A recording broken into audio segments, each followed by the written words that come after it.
yeah, it was just that spot. It was famous for being that spot, and it was where everybody wanted to come to be a part of what was going on, because that was the spot. There was one long road, from Atlantic Road right up to Railton Road. But there's only a specific part of Railton Road where you say is the front line. Halfway down Railton Road, right down to Atlantic Road into Brixton, that was known as the front line. It was really all ethnic shops.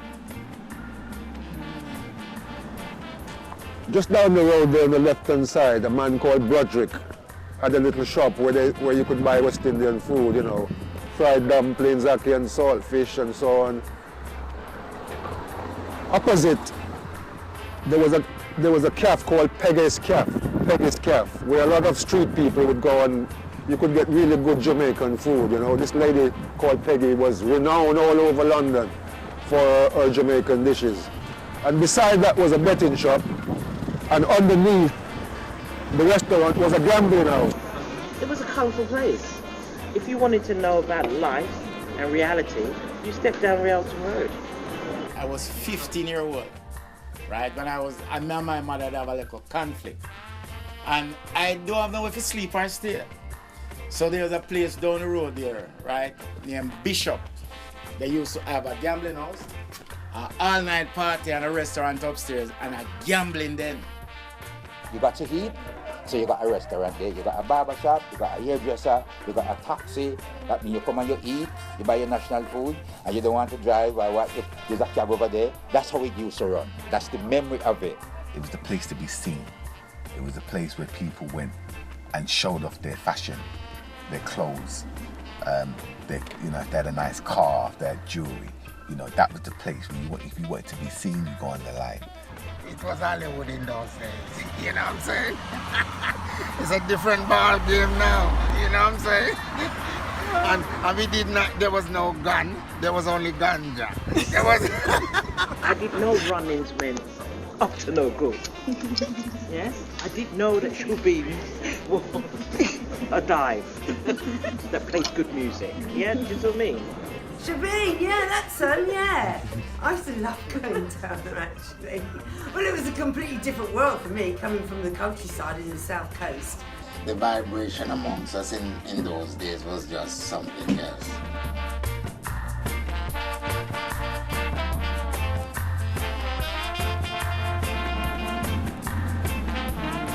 It's a place where the men, especially the men, they meet each other who they know from Jamaica. Yeah. And that was like a meeting place. Instead of going to each other's house and meeting at the individual house, everybody just meet up at the front line. And that's where we used to gather, chat, discuss, talk about the past and things like that, We had to run the gauntlet of the brothers on Railton Road. They were on the street corners and, doing whatever they were doing. And so you had to walk past them to get way down here.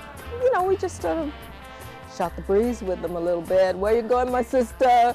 I'm going to my meeting, and all right. We grew up on it, we eat on it, we play on it, we party on it, you name it. Streatham, Norwood, Clapham, Camberwell, all these places. People would come from all these places and meet up here on Railton Road. I think it's now a church building over there. That's the original site of the original St. Jude's Primary School. This door entrance here that's called Temple of Truth, that was not there. It was just 1, 2, 3, 4, 5 windows, and the entrance that you went in was round the side here. That took you round to the playground. Just down the road there's a Methodist church on the right-hand side. Railton Methodist Church. It used to be Railton Methodist Church and Youth and Community Centre. And we had our youth club there. I have some amazingly happy memories of just being in this space in the summertime rather than being at home doing chores all the time. They had a centre at the back where there were people that would do, they'd just do projects. I remember just playing table tennis and maybe basketball. There was kind of like a gym-like space at the back. And they'd do trips as well, and also craft things. But they were like youth workers. Pretty much everybody who worked there, I think at the time, were black. Most of the kids were local black kids from around here. Twice a week, we would have a disco. We had sound systems. The resident sound system at one time was Soprano B, and another time we had Neville King, and various other sound systems. So Friday night was a night when we all went out as teenagers, you know, dancing and all that, listening to the latest tunes from Jamaica and all of that. It's like our place. Yeah, we it's felt like free. a park. Yeah, we it felt was free. a park. We never feel like, well, we had to, you know, Baba weave. It was our place. Yeah. And we defend that, you know? Somewhere for young people to kind of feel like they owned. The line was theirs, it was ours. The police couldn't go down there. It was a no-go area for them. You know what I mean? Because it was about territory. So when you go back to feeling of that sense of belong, they felt that that was their territory, whoever was on that front line. And they defended their territory at any cost. Liberation struggles that were being fought in Africa. They talked about the front line, you know. I'm thinking about places like Angola, Mozambique, South Africa, and all these places, wars of national struggles for independence. It was an allusion to those struggles that was taking place because we were fighting our own struggles here with the police. We were all in the same boat, being chased by the police. The police used to go nigger hunting, and anybody caught were beaten up and so on. You know, they used to stick your head down in the toilets, and use the toilets and stick your head down in it. So they were nasty in Brixton. The building next to this building, 74 Shakespeare Road, was the headquarters of a journal called Race Today. And after a few years, we moved to this building, 165 Railton Road. It was a collective of activists, black activists. We called the Race Today Collective. Darcus Howe was the editor. I was a member. Farouk Dundee was a member. It was an international journal that covered issues to do with race in this country and further afield. So alongside us, there were other people fighting for their rights. Women's rights, squatters' rights, you had the anarchists. The squatting community around here was really important, really significant. And also there were some gay and lesbian rights organisation. Yeah, this is the laundrette. You can see the tiles on the side. And I think this is also the place where they had the squat and they had like a activist thing or something in the basement.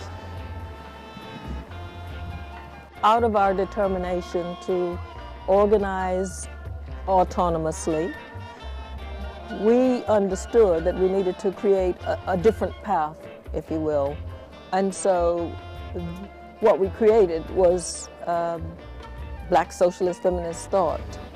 There used to be a lot of anti-fascist and anti-racist marches going along here in the late 70s, and yeah, it must have been around the mid to late 70s that would go up Railton Road and then go into Brockwell Park.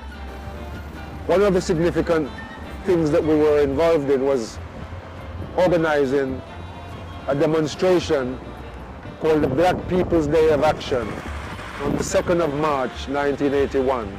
That was in response to the fascist killing of 13 young black people at a party at 439 New Cross Road in southeast London on the 17th of January 1981. It was an arson attack. It was the biggest show of black people's power in this country. We put 15 to 20,000 people on the streets. This country had never seen anything like that before, or since for that matter. In the 60s, when my parents came, they weren't greeted in Brixton. And the sign says, no blacks, no Irish, and no dogs.